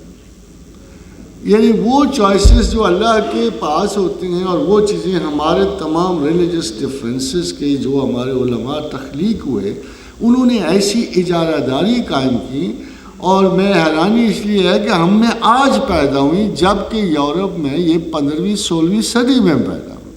تو بحران جو ہے ان کو کرسچینٹی کو پیش آیا، کرسچینٹی وڈرا کر، کرسچینٹی فیس نہیں کی، اس انکوائری کو انہوں نے فیس نہیں کیا۔ جب انہوں نے فیس نہیں کیا تو بیسیکلی ایک بڑا قانون مغرب نے پیدا کر لیا، سیکولر لا تھا کہ where there is religion there is no secularism, سیدھا سا لا، where there is C there is know land, کہ جیسے زمین اور پانی اور سمندر اکٹھے نہیں ہو سکتے، جہاں سمندر ہے وہاں زمین نہیں ہے، جہاں زمین ہے وہاں سمندر نہیں ہے۔ اسی طرح جہاں ریلیجن ہے وہاں کوئی انتظام حکومت نہیں ہے، جہاں انتظام حکومت ہوگا ریلیجن نہیں ہوگا۔ تو انہوں نے ہولے ہولے اسے باہر نکالا۔ فرسٹ ورلڈ وار کے بعد، فرسٹ ورلڈ وار تک ریلیجن پھر بھی طاقت تھا، رومن کیتھولک بھی تھے، پروٹسٹنٹ بھی تھے، کیلوینسٹ بھی تھے، نیسٹورینز بھی تھے، مگر جب فرسٹ ورلڈ وار ختم ہوئی تو لوگوں کا انسانیت کی بقا سے اعتبار اٹھ گیا، اتنا لوگ قتل ہوئے، اتنے مارے گئے، and still they had something to go back, لوگ پھر واپس گئے۔ مذہب ہوتا ہی اسی لیے کہ ابتلا میں اور آزمائش میں لوگ اس کی طرف واپس پلٹتے ہیں، مگر واپس جب وہ گئے تو وہاں کوئی آسرا ان کے لیے موجود نہیں۔ The first time people came back to cities, اور ایک انڈسٹریل ایریاز قائم ہونے شروع ہوئے۔ تو جو انڈسٹریل ایریا کے سب سے بڑے فساد یہ تھا کہ فیمیل اور میل کی تخصیص کا، وہ وکٹورین انگلینڈ وغیرہ ختم ہو گئے۔ وہاں کبھی عورت 17 کپڑے پہن کے گھر نکلتی تھی رومن کیتھولک، وہ سارا ختم ہو گیا، اور ایک مشترکہ ان کی زندگی نے مذہب کی مورل افادیت زیرو کر دی۔ اس کے بعد سیکنڈ ورلڈ وار آیا۔ سیکنڈ ورلڈ وار میں جو رہا سہا وقار مذہب تھا وہ ہنگامے کی نظر ہو گیا، اینڈ پیپل نے فائنلی شنڈ دی آئیڈیا، پہلے مذہب چھوڑ رہے تھے اب خدا چھوڑ دیا۔ اس وقت یورپ کی جو ہائی انٹلیکچوئل موومنٹس اٹھی تھی، جو فلسفے کی موومنٹ اٹھتی تھی، اس کو ہم ایگزسٹینشلزم کہتے ہیں۔ فلسفہ وجودیت نے مذہب پہ آخری ضرب لگائی، اور فلسفہ مختصر سا تھا کہ میٹر پرسیڈز ایسنس، کہ مادہ روح پہ فوقیت رکھتا ہے، یعنی آپ تصوراتی طور پہ جو بھی مذہب رکھتے ہوں مگر زندگی کے حقائق اس پہ غالب ہیں۔ اور اس کے بعد یورپ پلٹا نہیں، نہ خدا کی طرف پلٹا۔ اب ان کو چونکہ ایک طرف ہی ختم ہو گئی تو انہوں نے دوسری طرف بلڈ کی، انڈسٹریل سائڈ بلڈ کی، انہوں نے حکمت کو بلڈ کیا، سائنسز کو بلڈ کیا، اور بڑے بڑے اعلیٰ نتائج اخذ کر لیے۔ آن دی کانٹری مسلم کے لیے فرار کا کوئی رستہ نہیں، مسلمان کے لیے فرار کا رستہ اس لیے نہیں تھا کہ خداوند کریم نے ایسا کوئی بین، کوئی رکاوٹ، کوئی گپ زنی نہیں تھی قرآن۔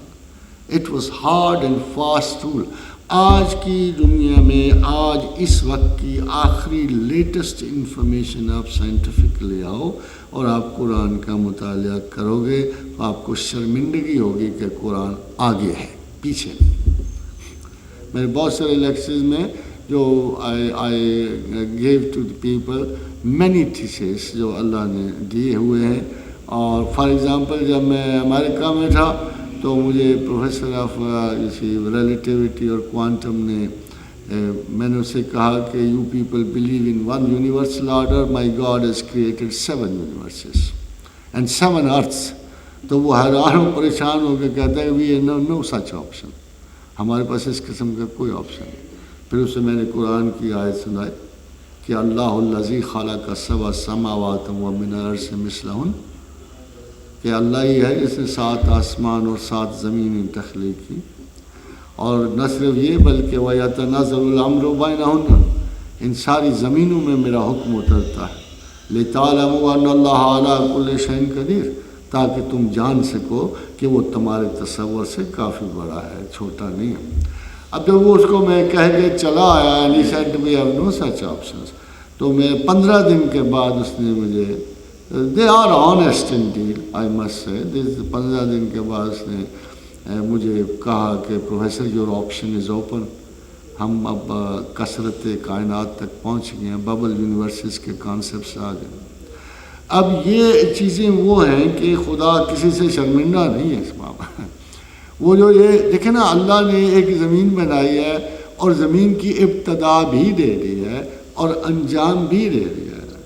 ایک ہمارے کن پروفیسر پی ایچ ڈی کرنا ہے تو مجھے کہتا ہے میرا ایک سوال ہے جو میں بڑی قوموں میں پھرا ہوں، مجھے جواب نہیں مل رہا اس کا. تو سوال میں نے کہا کہو، یہ تو انسان کی گنجائش کے مطابق ہے، ہر انسان ہر چیز تو نہیں جانتا.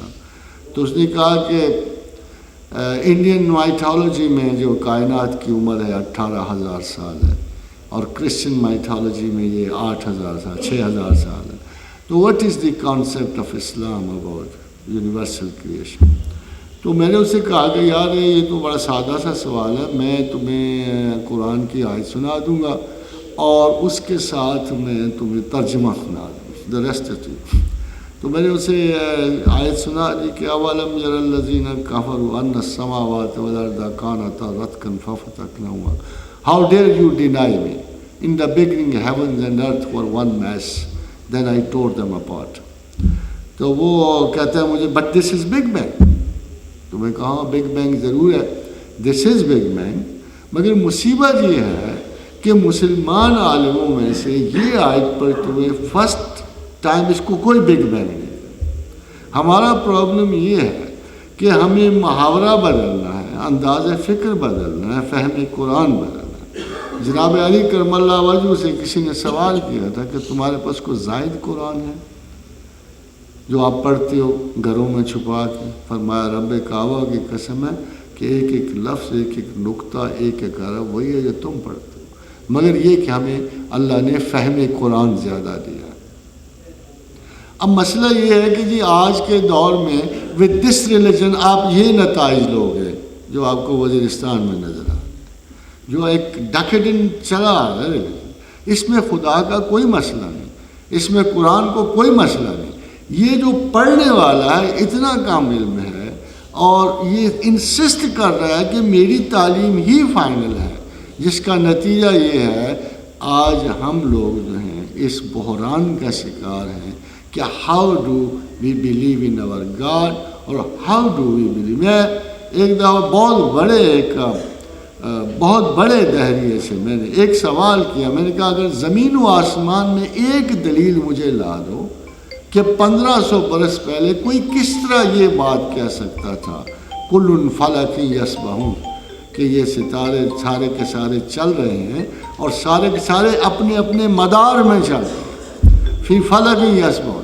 اگر کوئی ایسی سورس مجھے پورے زمین و آسمان میں لا دو، سائنٹیفک کوئی ایسی لا دو جس سے ہمیں یہ پتہ چل سکے کہ 1500 برس پہلے یہ ممکن تھا کسی کے لیے یہ کہنا، تو پھر شاید آپ خدا کے انکار کر سکتے ہو.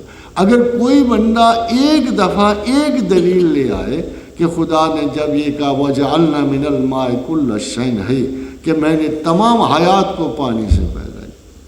اگر کوئی شخص ایک دلیل لا دے کہ 1500 برس پہلے کس طرح کوئی کہہ سکتا تھا کہ یہ جو سخر الشمس والقمر واللیل والنہار، کہ زمین و آسمان سارے میں نے مسخر کیا، کلو یجری لاجل مسمى، یہ تمام چل رہے ہیں وقت مقرر. اور آپ تھوڑی سی آپ کی انفارمیشن کی بات بتا رہا ہوں کہ زمانہ جو ہے ان لوگوں کے فلاسفہ کائنات کے نزدیک ایٹرنل اور انفینٹ ہے، اور یہاں اس آیت میں زمانہ محدود ہے. یعنی آدھی آیت کی تو یورپ تصدیق کر سکتا ہے مگر آدھی آیت پہ وہ مجبور ہے، کیونکہ قرآن اور مسلمان اور ان کا خدا یہ کہہ رہا ہے کہ تمام کائنات میں ہر چیز چل رہی ہے، مگر ساتھ ساتھ یہ کہہ رہا ہے کہ وقت مقرر ہے، محدود ہے، میں اللہ ہوں. یہ وہ چیزیں ہیں جو قرآن کے بارے میں ہمیں سمجھنے کی کوشش بھی کرنی چاہیے. It's an amnesty of knowledge. Amnesty of knowledge کو ہم نے بہت ہی کمزور عقل کے لوگوں کے حوالے کیا ہوا ہے. That's where I see not that I am against this community. ان کو پڑھانا ہے تو ناظرہ پڑھائیں، ان کو پڑھانا ہے تو ترجمہ. They have no authority to go کہ جی ان چیزوں کو اپنی ضد سے پڑھائیں اور محدودیت سے پڑھائیں جو قرآن پہ کھلی ہوئی کائنات ہے، اور ہم ایک چھوٹے سے مملکت کے چھوٹی سی جگہ پر ہمارا قصور یہ ہے قرآن کو اپنی فکر کے مطابق محدود کرنے کی کوشش کر رہے ہیں. This the main problem today and Muslims. اور یہ گلہ مجھے آپ سے بھی ہے ماشاء اللہ. وہی ذہن پڑھیں گے نا قرآن کو وسعت سے جو پی ایچ ڈی کر رہے ہیں, جو LLB کر رہے ہیں, جو LLM کر رہے ہیں, جو MCS کر رہے ہیں. ایک ملا تو یہ نہیں کر سکتا, اس کے لیے تو MCS کرنا بھی بڑا وبال کا باعث ہے. ہم تو اپنے فیلیئرز کو اسٹڈیز آف قرآن کو بھیجتے ہیں. unless we try to understand and know about the Quran, ہم ایک کتاب سمجھ کر اسے ہم نے جزدان پہ تو نہیں رکھ دینا نا. we have to study and know, and that's how we know our God also. میرا سوال یہ ہے کہ سر یہ جو اسپریچولزم ہے یا مسٹسزم ہے یا صوفیزم ہے, کیا آپ سمجھتے ہیں کہ اسلام کے ٹرینڈ سے اس کو اس نے ڈسٹارٹ کیا؟ سب کانٹیننٹ میں سمجھا یہ جاتا ہے کہ اسلام کو جو پروپیگیٹ کیا ہے وہ اس صوفیزم کے بیس میں آتے ہیں, صوفیزم مسٹسزم اور ان کے حوالے سے. تو کیا ان لوگوں کے صوفیزم مسٹسزم میں کوئی اسلامی فلسفی یا قرآن یا خدا کے کنسیپٹ کے حوالے سے تو انہوں نے کوئی چیز کہی کہ میں آپ سے عرض کروں گا چونکہ ہر چیز میں بہت ملاوٹ ہے اور اس خیال میں بڑی اٹریکشن ہے. جان ڈن کہا کرتا تھا, وہ اس کو مسٹک پوئٹ کہتے ہیں, وہ کہتا تھا کہ we have learned and we write this poetry just to achieve and please the attention of fair ladies. جب آپ گفتگو کا جنرل کارڈر ختم ہو جاتا ہے, جب سیاست پہ گفتگو ختم ہو جاتی ہے, آرٹ اور لٹریچر پہ, تو لوگ اپنے آپ کو نمایاں کرنے کے لیے تصوف پہ گفتگو. مگر یہ اتنی اسپیشلائزڈ سائنس ہے جس کو آپ تصوف کہتے ہیں کہ تصوف میں اور سائنسز میں ایک بڑا میجر فرق یہ ہے کہ سائنس میں آپ کا کردار جو ہے آپ کے ریزلٹس کو متاثر نہیں کرتا.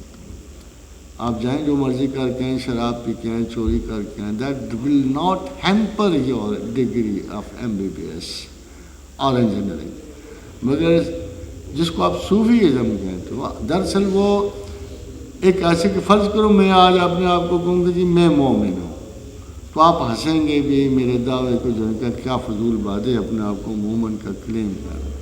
مگر آپ دیکھیں گے صوفیزم پر آپ کو اتنا اعتراض نہیں ہو, وہ کہ جی یہ صوفی ہے وہ صوفی. اس لیے کہ مومن ایک بڑا اسپیشلائزڈ لفظ ہے جو خدا نے ایک اعلیٰ ترین مسلمان کے لیے استعمال کیا ہے.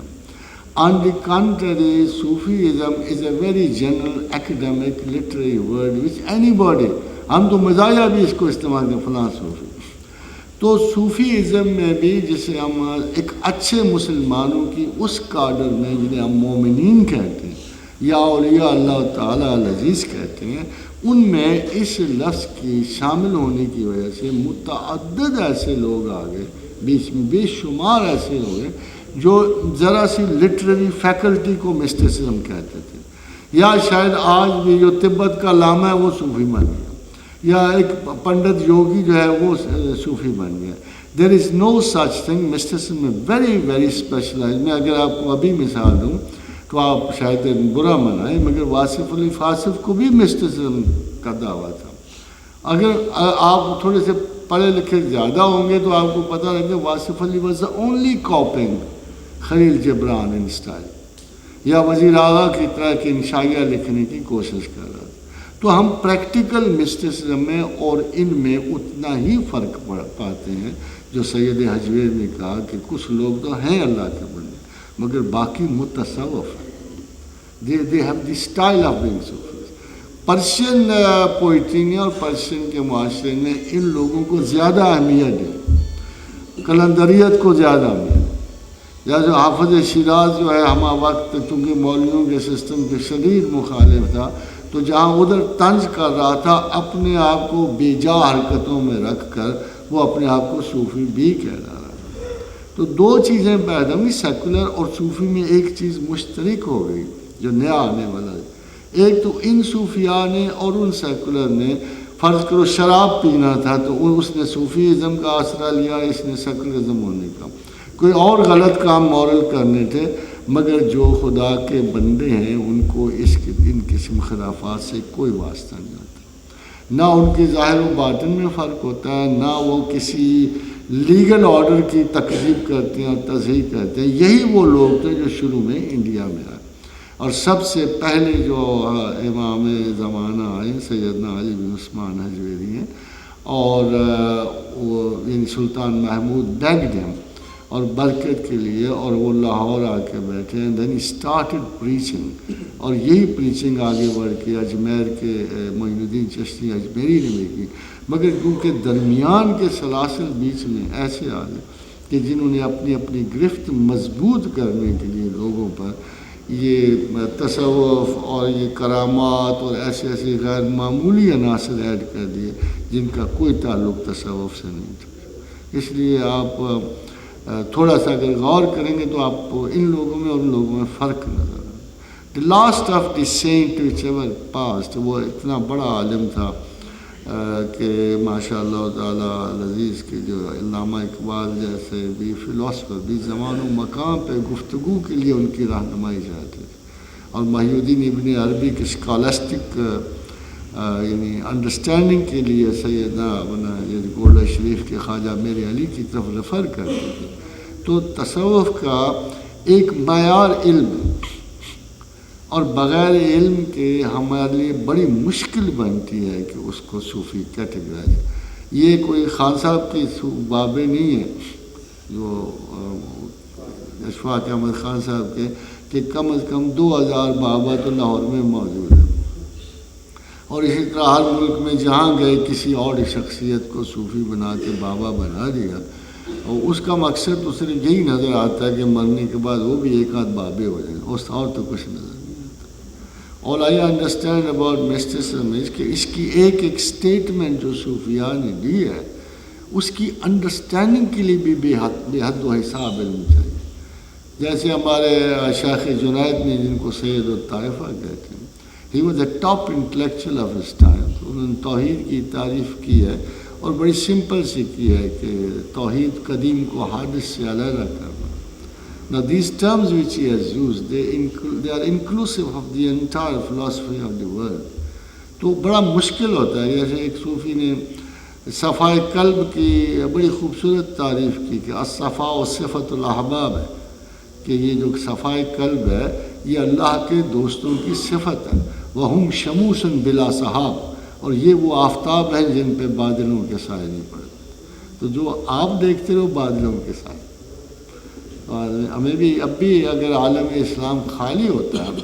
دیکھیے سیدنا شیخ عبد القادر جیلانی کے بعد 200 برس تک ایک زوال پذیر مسلمان مستحکم ہو گئے, اور جب حجت الاسلام محمد بن احمد الغزالی آئے, again Islam was the most down in placing, اور اس کے فوراً بعد سلجوق حکمرانوں نے رومیوں کو شکست دینی شروع کی. دعا بھی شامل ہوتی ہے اور ان کے عملی جو رجحانات ہیں وہ بھی شامل ہوتے ہیں. ایک نارمل اور معتدل مذہب جو ہے پھر آج 200 برس تک دوبارہ اسلام وہاں قائم ہو گیا. نہ صرف یہ ہوا بلکہ اسپین میں گرتی ہوئی جو مسلمانوں کی سلطنت تھی امیر یوسف بن تاشفین کی وجہ سے وہ بھی 150 سال آگے بڑھ گئی. تو ایک صوفی ایک استاد کا رتبہ رکھتا ہے. صوفی سے تو لیکن نارملی ہمیں بھی چیز ہوتی ہے, مگر ہم یہ کہتے ہیں کہ یہ 2 درجے جو قرآن حکیم نے ان لوگوں کے رکھے ہیں. ایک تو اللہ نے رکھا کہ الا ان اولیاء اللہ لا خوف علیہم ولا هم یحزنون, اور دوسرا حدیث میں لفظ مجدد آیا ہے ایسے ٹیچر سینٹ کے لیے کہ جو ریگولرائز کرتا ہے نالجبلٹی کو, اس میں فضولیات نکال کے دوبارہ اسے سیدھے سادے صاف ستھرے انداز میں پیش کرتا. ٹوڈے یو سی سب سے بڑا المیہ بلائنڈ فیتھ کا. ہر آدمی جدھر چلے جاؤ میں خدا کو بے دلیل مانتا, مگر خدا الٹی بات کر رہا ہے اس کے لِيَهْلَكَ مَنْ هَلَكَ عَنْ بَيِّنَةٍ, جو ہلاک ہوا وہ دلیل سے ہلاک ہوا. یحییٰ مَنْ حَیَّ عَنْ بَيِّنَةٍ, جو زندہ ہوا وہ دلیل سے زندہ ہوا. ان اللہ لَسَمِيعٌ عَلِيمٌ, اللہ تو سننے والا ہے, علم والا ہے, وہ بے دلیل کیوں مانا جائے گا. تو خداوند کریم متحرک ہے انسانی فہم کا اور ادراک کا, اور چاہتا ہے کہ لوگ سوچیں غور کریں اور پھر مجھے جانیں. اس نے سختی سے ذکر کیا ہے جو ہلاک کا, ان شر الدواب عند اللہ صم البکم الذین لا یعقلون, بدترین جانور میرے نزدیک وہ ہیں جو گونگے اور بہروں کی طرح قرآنی آیات پہ گرتے ہیں اور غور و فکر نہیں. میں یہ تو نہیں کلیم کر رہا کہ مجھے اس سسٹم سے کتنی اکتاہٹ تھی، مگر ایک مضمون کی وضاحت کے لیے میں نے پورے 1500 برس کے علوم بعد از جو ہمیں تابعین کے بعد کے میں نے لوگوں کو دیکھا، not a single scholar had spoken a word on it.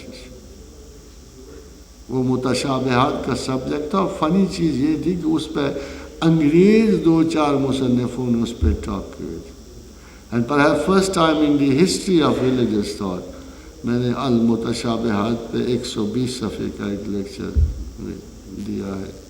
اور مجھے مجبوری یہ پیش آئی کہ پیچھے سارے علماء تھے، انہوں نے کبھی ایک لفظ بھی اس پہ غور نہیں کیا ہوا تھا. nobody gave any intention of thinking about it، بلکہ ہر ایک آدمی ڈراتا رہا.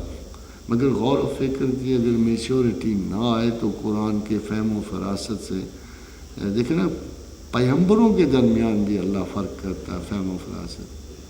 جب ذکر داؤد نے ایک فیصلہ دیا اور وہ غلط تھا، پھر سلیمان نے دیا اور وہ ٹھیک تھا، تو فرمایا فَفَهَمْنَا سلیمان، ہم نے سلیمان کو فہم خصوصی دیا تھا.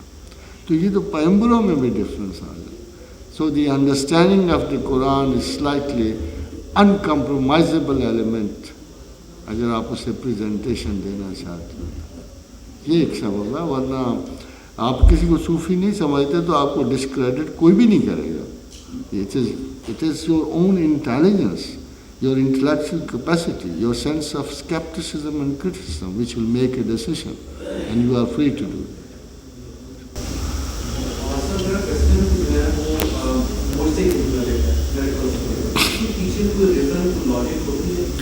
دیکھو یار، معجزہ اس زمانے میں آرگومنٹ تھی. معجزہ یہ نہیں ہے، حیران کن چیز نہیں ہے. معجزہ ایک آرگومنٹ ہے. اس وقت جب مائنڈ ڈیولپ نہیں ہوا ہوتا اور جب لوگوں کے پاس دلیل کوئی نہیں ہوتی تو معجزہ دلیل بن جاتا. معجزے کی دلیل یہ ہے، فرض کرو کہ میں ایک صاف شفاف پانی کو خون سے بھر دیتا ہوں. جب وہ میں اسے کہتا ہوں اگر یہ سرخ ہو گیا تو سمجھنا کہ خدا ہے، تو وہ ایک دلیل کی طرح، وہ ایک غیر معمولی عنصر کی طرح، خارق عادت کی طرح آتا ہے. اس کو خارق عادت کہتے ہیں معجزے کو. جو جنرل عادت کے خلاف کوئی واقعہ پیش آئے اور اس پہ عقل کو حیرانی ہو اور اس حیرانی میں وہ کسی اور اتھارٹی کی تسلیم پہ آمادہ ہو جائے، تو یہ معجزہ ہوتا ہے. مگر اس معجزے کے پیچھے عقل ہوتی ہے. فار ایگزامپل میں آپ کو چھوٹا سا، وہ جو تیسری ڈائمینشن ہے نالج کی، وہ حیران کن ہوتی ہے. اور تیسری ڈائمینشن یہ ہے کہ جیسے رسول اکرم صلی اللہ علیہ وسلم نے فرمایا اس شخص کو کہ اگر میں چاند 2 ٹکڑے کر دوں تو خدا مان لے گا. تو نے کہا اگر آپ واقعی پیغمبر ہیں تو چاند 2 ٹکڑے کر دیں. اب یہ واقعہ زمین پہ ہو رہا تھا. ابھی تک جتنے معجزات گزرے تھے وہ زمین پہ گزرے تھے. اب چونکہ پیغمبر بڑے تھے اور پچھلے معجزات کا سن کر اگر کسی ذہن میں سب سے کوئی حیرت انگیز بات آ سکتی تھی تو وہ تصرف کائنات آ سکتا تھا زمین میں، کیونکہ اس کا تصرف باہر تھا، چاند تھا، آسمان تھا. تو پھر انگشت مبارک اٹھی اور اللہ تعالیٰ نے اس کا ذکر قرآن میں فرمایا کہ پھر اس کی انگلی اٹھی اور چاند 2 ٹکڑے ہو. اب یہ زمین پہ ہوا، مگر آسمان پہ کیا ہوا؟ وہ پرفیکٹ لاجک اور سائنس تھی کہ چاند جو ہے 2 بڑے سیارے اس کے پاس سے گزرے، دونوں کی انتہائی شدید جو کشش تھی اس پر گزرے. چاند بیچ میں سے 2 ٹکڑے ہوا. جب 2 ٹکڑے ہوا، ایک سیارہ جو تھا تیزی سے نکل گیا. جب تیزی سے نکل گیا تو وہ دوسرا حصہ پھر آگے جڑ گیا. یہ ہوا آسمان پر، سنکرونائز ہوا انگشت مبارک کے ساتھ. یہ جب لاجک جیسے حضرت خضر نے آپ کو بتایا کہ بظاہر ایک کام ادھر ہو رہا ہوتا ہے، غلط ہو رہا ہوتا ہے، مگر جب اس کی پچھلی لاجک دیکھے تو بالکل صحیح ہو رہا ہوتا ہے. تو یہ حکمت جیسے آپ کو ڈائمینشنز ہیں، جیسے چیزوں کی ڈائمینشنز ہیں، جیسے کائناتی ڈائمینشنز ہیں. ہم 1 2 3 4 ڈائمینشنز کو تسلیم کیے بیٹھے ہیں. اب وہ وقت آ گیا کہ لائٹ سپیڈ جو ہے اس کی لائٹ کی بڑھ گئی ہے. اب پتہ لگا ہے کہ اس سے زیادہ جو آئنسٹائن نے اس سے بھی زیادہ سپیڈ موجود ہے. اب یہ سپیڈ زیادہ ہوگی تو آپ کو ہر دوسرے ستارے میں نئی ڈائمنشن نظر آئے. اب وہ 3 ڈائمنشنل کائنات نہیں رہی ہے. سملرلی عقل کی بھی ڈائمنشنز ہیں. کوئی ایک ڈائمنشن سے دوسری ڈائمنشن میں جاتے ہوئے ایک واضح فرق پڑ جاتا ہے. پہلے اس ڈائمنشن کو جو خدا کی طرف بڑھتی تھی اسے الہام کہتے تھے، القا کہتے تھے، بشارت کہتے تھے، فراست کہتے تھے. اب نبوت کے علاوہ آپ کی انفارمیشن جو ہے وہ اتنی بڑھ گئی ہے. اب صرف نبوت اور وہی ایسی چیز ہے جو منقطع ہو چکی ہے. پیغمبر ہی منقطع ہو چکی ہے. اب پیغمبر کوئی بھی نہیں ہوگا، مگر انسانی عقل کی ڈائمنشنز جو ہیں ان پہ رسول اکرم کا غلبہ شاید قیامت تک جاری رہے، کیونکہ حضور ایسی باتیں بتا گئے ہیں کہ آج تک کسی انسانی عقل نے ان کو پرسیو تک نہیں کیا. جب پوچھا گیا ایک دفعہ رسول اکرم صلی اللہ علیہ وسلم نے فرمایا کہ ہو سکتا ہے کہ خدا زمین کی عمر آدھا دن اور بڑھا دے. تو پوچھا یا رسول اللہ آدھا دن کتنا؟ فرمایا 500 برس. تو no person can imagine God on God's earth کہ یہ بات بھی ممکن ہو سکتی. غیر پیغمبر کوئی شخص زمین پہ یہ سوچ بھی نہیں سکتا کہ پوری زمین کی عمر 500 برس بڑھا ہے. یو انڈرسٹینڈ جو میں کہہ رہا ہوں؟ اگر وہ اس معاشرے میں اگر 500 برس زمین آگے بڑھا دیتا ہے اللہ، تو اس میں 15 جنریشنز آئیں گے. وہ جنریشنز جو پہلے آف دی ریکارڈ ہیں، ان کا رزق آئے گا، بندوبست آئے گا، پروفیشنز آئیں گے. کیا کچھ اور کتنی معمولی سی بات لگتی ہے اللہ کے لیے. تو جہاں ہم اس عظمت پروردگار کا جب ہم یہ دیکھتے ہیں، اتنی بڑی بڑی باتیں ان کے لیے اتنی معمولی دیکھتے ہیں. اور رسول اکرم صلی اللہ علیہ وسلم کا بھی ارشاد ہے، یہ جو باتیں میں آپ کو بتا رہا ہوں اٹس امپاسبل، ذہن ان تک جا ہی نہیں سکتا. کہ ارشاد فرمایا کہ جب جنت میں لوگ داخل کر دیے جائیں گے تو پھر بھی جنت میں جگہ خالی رہے گی. پھر اللہ نئے لوگ پیدا کرے گا، نئے سرے سے زمین آباد ہوگی، نئے سرے سے. کیا آپ سوچ سکتے ہو کہ this is an eternal process of continued life which will pass on God's earth. اور جنت جب تک بھری نہیں جاتی، نسل انسان اسی طرح پیدا ہوتی اور آزمائی جاتی ہے. اور جنت کیسے بھری جا سکتی؟ دیکھو نا، آپ کا کانسیپٹ جنت ایک باغ ہے، ایک باغ، 2 باغ ہیں، 3 باغ، مگر وہ باغ کتنے چھوٹے چھوٹے ہیں اس کا ایک مظاہرہ قرآن نے دے دیا ہے کہ ارضھا السماوات والارض، کہ جنت کی چوڑائی 7 آسمانوں اور زمینوں کی لمبائی سے بھی بڑی. ابھی تک بدقسمتی سے آپ اپنی کائنات کی دہلیز سے آگے نہیں بڑھے. اور صرف ہماری کائنات میں ایک چھوٹی سی گیلیکسی میں 1 ارب سیارہ موجود، 1 کھرب سیارہ موجود. اینڈرومیڈیا میں 1 کھرب سیارہ. جائے کہ پوری کائنات، پھر اس کائنات جیسی 7 کائنات ہیں، پھر وہ ساتوں کائناتیں مل کر تو ایک چوڑائی بنتی ہے جنت کی. پھر اس سے بھی آگے پوچھا گیا یا رسول اللہ کہ لوگ ایک گھر سے دوسرے گھر کیسے جائیں گے؟ فرمایا جنت میں ایک گھر دوسرے گھر سے 500 برس کے فاصلے پہ ہوگا. تو مجھے یا رسول اللہ کیسے جائیں گے؟ فرمایا براق کے ذریعے. اس کا مطلب ہے کہ جنت is not a matter of houses, it's a huge most galaxy, جہاں ہر انسان کے نصیب میں ایک سیارہ ہوگا، ایک ستارہ ہوگا. اور ایک ستارے سے دوسرے ستارے کا فاصلہ بھی 500 برس لائٹ ایئرز ہے یا 500 برس، جس کو براق سے سوا آپ طے نہیں کر سکتے. اور حیرانی کی بات ہے کہ رسول اللہ صلی اللہ علیہ وسلم کے ایک چھوٹے سے فقیر نے، جیسے سیدنا شیخ عبدالقادر جیلانی کہتے ہیں، انہوں نے اپنے قصیدہ میں ارشاد فرمایا تھا چہلکاف میں کہ کفا کا ربو کا کم یکفی کا واقف وطن کف کافا کا کمین کان ملو کا کے تکرو کرے لکرے فی قبض تحقی مشکشکت کالو کے. لقا کی ماں بھی کفا کے قربت ہو یاؤ کوکبن کنتا تحقی کوکب الفلک کہ اے ستارہ دل من کے مشابہ ہستی ستارہ آسمانہ کہ میرے دل کے مقابلے میں آسمان کا ایک ستارہ ہے.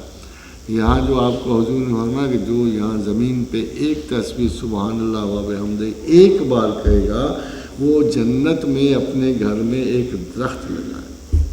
تو یہ کاؤنٹر جو ہے نا امثالات موجود ہیں.